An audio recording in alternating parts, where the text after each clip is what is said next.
pas comprendre qu'on reproche aux étudiants de revendiquer de meilleures conditions d'études et de vie pour être de bons cadres, pour bien servir la Guinée, qu'on reproche à ces étudiants d'avoir organisé une grève.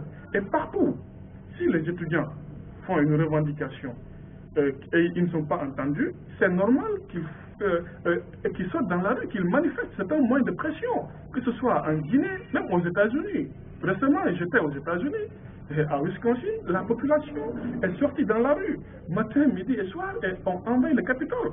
Et donc, dans tous les États du monde civilisé, il y a le droit de manifestation. Je ne peux pas comprendre que des étudiants soient arrêtés avec de faux jugements, qu'on les emprisonne pendant qu'il y a des gens qui ont tué.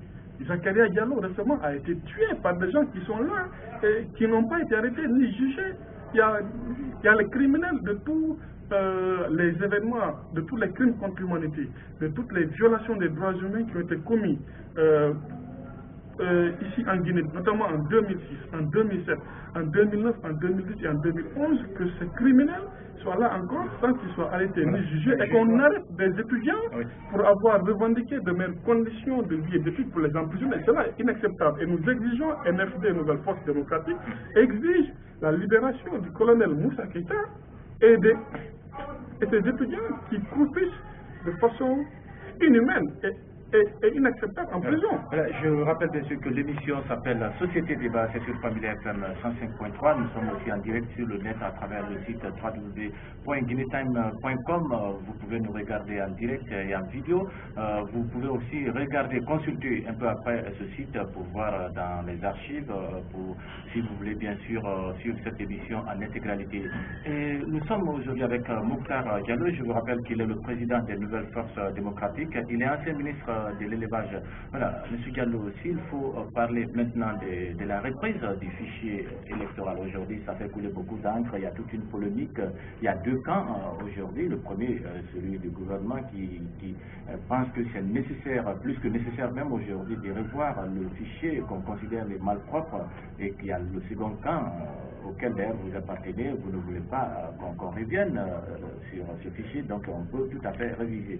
Mais ce qu'on vous reproche, on a eu à dire dans cette émission, que vous avez tenu des propos qui ne vont pas dans le sens de l'unité nationale, de la réconciliation, quand vous dites que si le gouvernement tient à revenir sur le fichier électoral, il doit d'abord agrandir les cimetières. Est-ce que vous confirmez ces propos? Écoutez, je pense qu'il faut qu'on soit très clair et qu'on arrête d'être enthousiaste. Il faut qu'on écoute et qu'on comprenne sans préjugés. Je dis ceci, je le reprends et je l'assume. Je dis, nous sommes clairs et nous sommes intransigeants et exigeants par rapport au respect de la Constitution, par rapport au respect de la loi. NFD s'est toujours battu pour la démocratie, pour l'état de droit en Guinée. Et nous n'accepterons pas, après tous ces sacrifices des Guinéens, qu'aujourd'hui qu'on remette en cause les acquis démocratiques. Nous avons dit, si le pouvoir continue à violer la loi, nous allons utiliser tous les moyens légaux pour nous opposer, y compris la manifestation de rue qui est légale, qui est autorisée par la Constitution. Et en ce moment, comme nous avons constaté que le pouvoir en place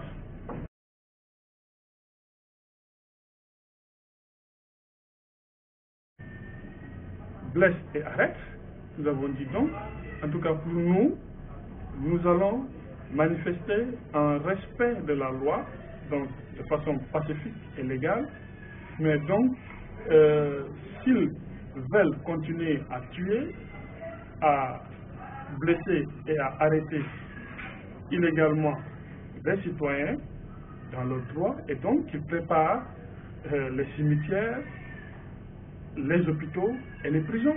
Ce que je dis est très clair. Et je vais vous dire, NFD est un parti qui est fidèle à des idéaux de paix, d'unité nationale et de démocratie. Et nous considérons qu'aucun Guinéen ne doit même être arrêté, a fortiori être blessé et encore a fortiori être tué. Même un Guinéen qui est tué, c'est un mort de plus. Et nous sommes dans cette logique. C'est pourquoi d'ailleurs, récemment, lors des événements de la Côte d'Ivoire, NFD, Nouvelle Force démocratique, a voulu prendre une position claire dans cette crise qui nous concerne aussi, parce que c'est un pays limitrophe, parce que c'est un pays africain, parce qu'il y a des Guinéens là-bas, et parce que ce sont des valeurs de démocratie qui étaient en jeu. Et nous avons voulu prendre une position claire.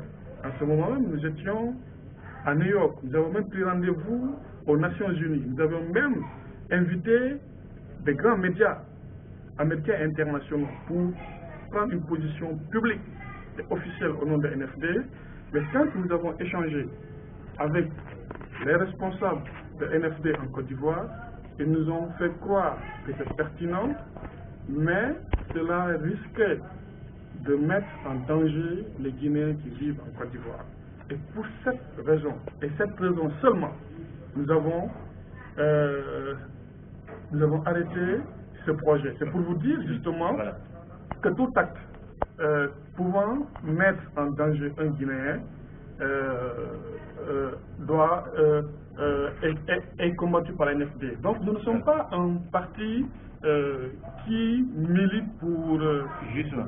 Justement, je rappelle aux auditeurs qu'ils peuvent nous appeler maintenant sur le 34 46 61 96 ou le 30 47 89 50, je prends ces deux numéros, le 64 46 61 96 ou le 30 47 89 50. Nous prenons le premier auditeur. Allô? Allô? Ok, voilà. Il n'est pas prêt encore. Voilà, je voudrais savoir si vous avez réellement la culture des paix, qu'est-ce que vous pouvez faire pour éviter, puisque vous avez dit tout de suite, chaque personne, chaque Guinéen qui meurt, c'est un mort de trop. Et qu'est-ce que vous faites pour éviter ces genres de choses, que ça n'arrive dans notre pays, quand vous parlez déjà des cimetières ou d'hôpitaux? Oui, absolument. C'est pour vous dire que autant nous sommes de fervents militants pour la paix, pour la quiétude, pour l'unité nationale, autant nous sommes de fervents militants aussi pour le respect de la loi, pour les principes de l'état de droit et de la démocratie. Et c'est pour cela d'ailleurs, NFD est un parti responsable. Nous avons proposé un mémorandum au chef de l'État et à son gouvernement sur la réconciliation nationale. C'est pour vous dire que nous sommes un parti responsable et mature. Voilà, justement, nous allons tout de suite parler de la réconciliation qui est sur toutes les lèvres aujourd'hui. Prenons cet auditeur. Allô? Oui, bonjour. Oui, à qui est-ce l'honneur? De Koya, oui. Je vous écoute, Diallo.